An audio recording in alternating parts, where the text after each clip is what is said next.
Construite dans les années 60 au cœur du 19e arrondissement de Paris, la résidence Clavel connaît actuellement une phase majeure de travaux de rénovation énergétique. En cause, des problèmes de chauffage détectés en 2011 entre les différents logements. Les appartements qui étaient pignon nord avaient une température inférieure aux autres. On a fait plusieurs campagnes de mesure et il y avait toujours une différence. Alors on chauffe pour qu'ils aient un peu moins froid, mais ailleurs ils ouvrent les fenêtres. Alors on a dit on va voir ce qu'on peut faire.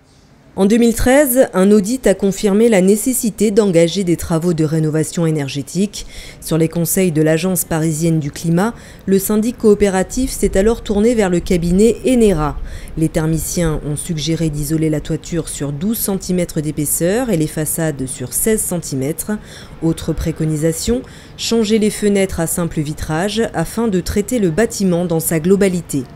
Ici on a un plancher chauffant, donc qui dit plancher chauffant, difficulté à équilibrer entre les différentes zones. Donc pour avoir un confort optimisé, l'obligation vraiment de traiter l'ensemble de l'enveloppe. C'est ce que nous avons fait via la toiture, la façade et les fenêtres.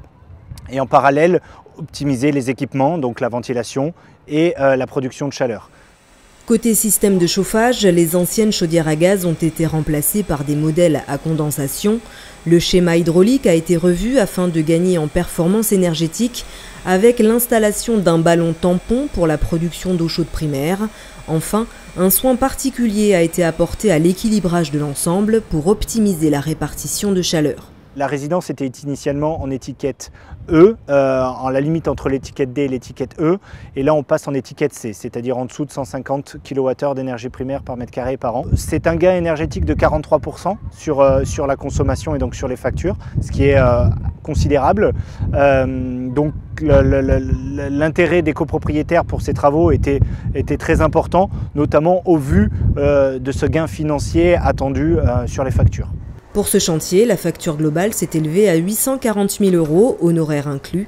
La copropriété a obtenu 282 000 € de subventions collectives, sans compter le crédit d'impôt ou les aides de l'ANA.